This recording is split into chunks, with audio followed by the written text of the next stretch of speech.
The 1920s. The 1920s in the United States was a time of a lot of change. For the United States after World War I, they looked for a way to return to normalcy. President Warren G. Harding called for Americans to resume life as normal after the end of World War I.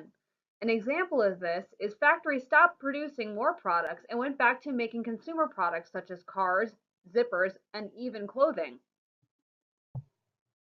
Warren G. Harding was America's 29th president. He was elected in 1920 and ran as a Republican.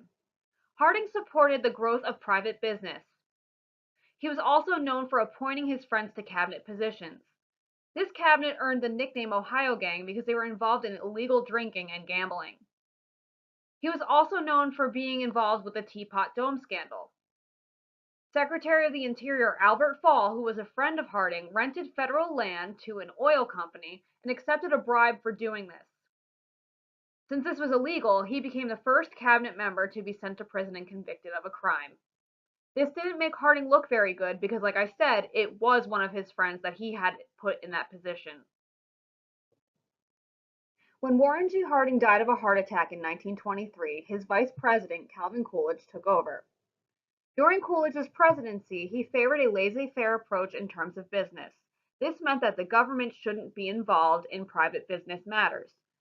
We saw tremendous economic growth during Coolidge's presidency. He only had one term of his own because he decided not to run again after his son died from a blister from tennis.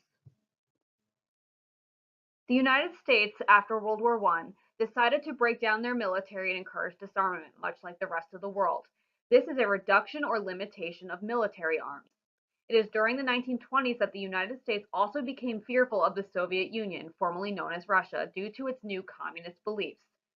Communism is a political theory taken from Karl Marx supporting a war between social classes and leading to a society in which all property is publicly owned and each person works and is paid according to their abilities and needs. This is opposite of our society, which operates under capitalism or private ownership of industry.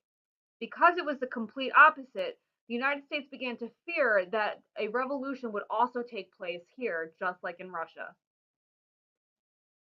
The Red Scare is the period of time in which the United States was fearful of the Soviet Union and anarchists. Due to the Bolshevik Revolution in Russia, the US became fearful of this occurring at home. The Bolshevik Revolution was when the Russians overthrew the Tsar and killed the entire royal family. The United States saw this and became fearful that communist spies were everywhere. They also became fearful of anarchists or people who oppose all organized governments. Because of this, many people with these beliefs were arrested and deported or put in prison. This also did not stop other people or radicals from being thrown in jail, even if they were not anarchists or spies. Because of the Red Scare and the fear of anarchy, the United States decided to put a limit on immigration. The US passed the Emergency Quota Act of 1921, which only allowed a certain amount of people into the US per country, and it absolutely excluded any immigrants from Asia. Two important cultural changes during the 1920s were the 18th and 19th Amendments. The 18th Amendment, also known as the Volstead Act or Prohibition, was the ban on the sale, distribution, and creation of alcohol. Can you think of an idea of why they might want to ban alcohol? Unfortunately, the ban of alcohol or prohibition led to the rise of organized crime and gangs. It also led to bootlegging or making alcohol in private homes, such as a bathtub. The 19th Amendment was the women's right to vote. Women finally were able to cast their votes in the election after the 19th Amendment. This also leads to women breaking traditional norms and dress differently and act differently in public. Here are some examples of other 1920s cultural changes. You'll get your first movie with sound. The first movie with sound was The Jazz Singer starring Al Jolson. Prior to this, movies were silent. Though at the time in the 1920s, many actors such as Charlie Chaplin refused to make sound movies and kept to their silent genre. Henry Ford's Model T car became the most popular model of car during the 1920s. This was because he used the assembly line, which made it cheaper to make his car. Therefore, the price was lower. The first radio station ever was created, and that was called KDKA. And also, you have the invention of Walt Disney's Mickey Mouse in the first Disney film, Steamboat Willie. As stated before, with the women getting the right to vote, traditional values started being questioned in the 1920s. An example of a social conflict was a Scopes trial in Tennessee. The Scopes trial was when a biology teacher named John Scopes chose to teach the theory of evolution in his class, which was illegal in Tennessee because they favored this theory of creation from the Bible. This pit modern Americans against traditional Americans and showed that society was changing. Scopes did end up losing his license and his teaching job, but it made people see that times were changing.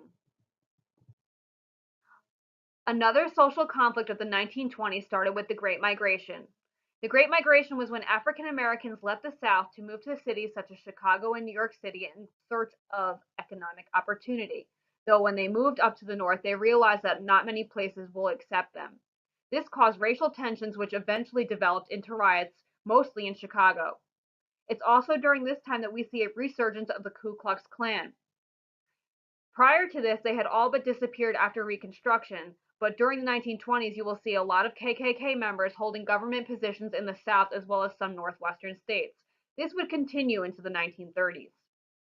Also during this time, to combat all the racism, you have the creation of the Universal Negro Improvement Association, which was founded by Marcus Garvey.